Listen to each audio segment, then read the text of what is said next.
ಬನ್ನಿ ಮೋದಿ ಅವರು ಮಾತಾಡ್ತಾ ಇದ್ದಾರೆ, ನೋಡೋಣ. बजट के लिए बधाई देता हूं. साथियों, परंपरागत रूप से अपने हाथ से औजारों और टूल्स से कड़ी मेहनत कर कुछ न कुछ सृजन करने वाले करोड़ों विश्वकर्मा इस देश के निर्माता है. लोहार, सुनार, कुमार, सुथार, मूर्तिकार, कारीगर, मिस्त्री, अनगिनत लोगों की बहुत बड़ी लंबी लिस्ट है. इन सभी विश्वकर्माओं की मेहनत और सृजन को देश इस बजट में पहली बार अनेक प्रोत्साहन योजना लेकर के आया है. ऐसे लोगों के लिए ट्रेनिंग, टेक्नोलॉजी, क्रेडिट और मार्केट सपोर्ट की व्यवस्था की गई है. पीएम विश्वकर्मा कौशल सम्मान यानी पीएम विकास करोड़ों विश्वकर्माओं के जीवन में बहुत बड़ा बदलाव लाएगा. साथियों, शहरी महिलाओं से लेकर गांव में रहने वाली महिलाएं हो, कारोबार रोजगार में व्यस्त महिलाएं हो या घर काम में व्यस्त महिलाएं हो, उनके जीवन को आसान बनाने के लिए बीते वर्षों में सरकार ने अनेकविध कदम उठाए हैं. जल जीवन मिशन हो, उज्ज्वला योजना हो, पीएम आवास योजना हो, ऐसे अनेक कदम. इन सबको बहुत बड़ी ताकत के साथ आगे बढ़ाया जाएगा. उसके साथ साथ महिला सेल्फ हेल्प ग्रुप एक बहुत बड़ा सामर्थ्यवान क्षेत्र आज भारत में बहुत बड़ी जगह अपने हाथ एक्वायर कर चुका है.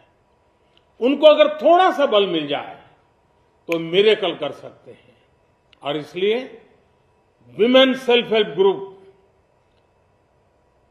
उनके सर्वांगीण के विकास के लिए नई पहल इस बजट में एक नया आयाम जोड़ेगी.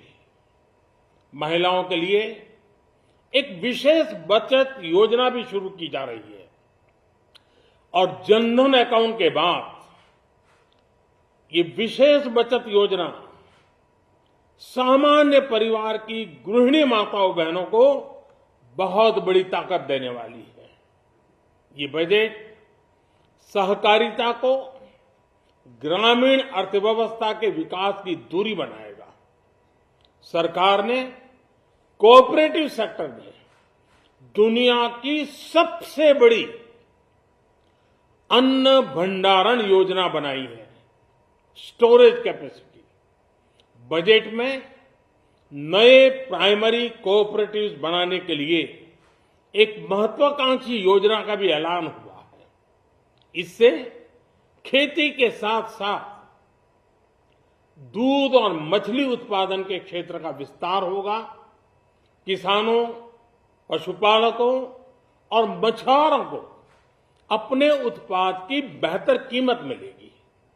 साथियों, अब हमें डिजिटल पेमेंट्स की सफलता को एग्रीकल्चर सेक्टर में दोहराना है. इसलिए इस बजट में हम डिजिटल एग्रीकल्चर इंफ्रास्ट्रक्चर की एक बहुत बड़ी योजना लेकर आए हैं. आज दुनिया इंटरनेशनल मिलेट ईयर मना रही है.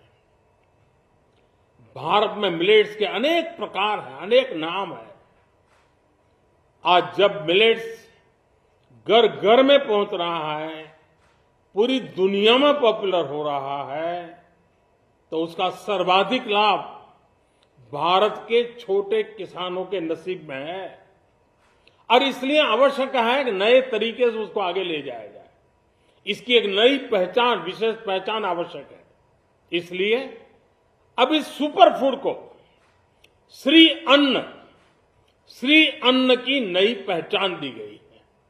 उसके प्रोत्साहन के लिए भी अनेकविध योजनाएं बनाई गई हैं.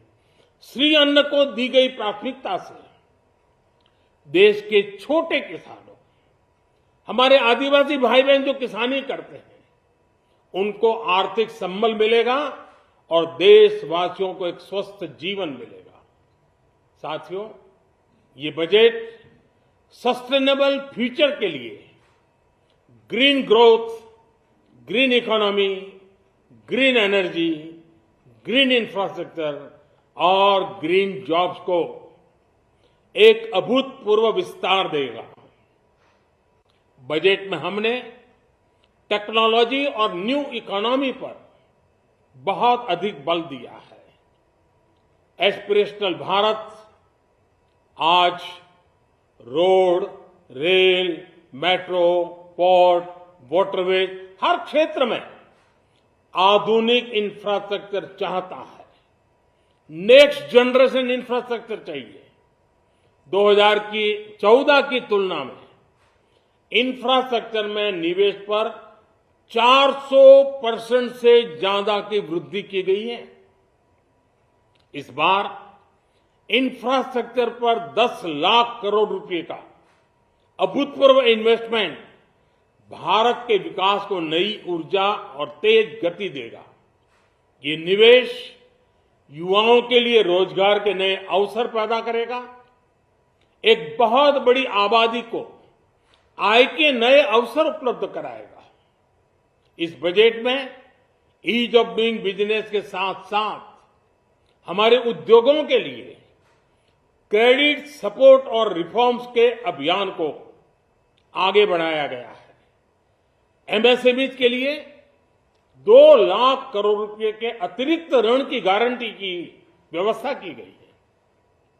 अब प्रिजम्पटिव टैक्स की लिमिट बढ़ने से एमएसएमईज को ग्रो करने में मदद मिलेगी। बड़ी कंपनियां द्वारा एमएसएमईज को समय पर पेमेंट मिले, इसके लिए नई व्यवस्था बनाई गई है।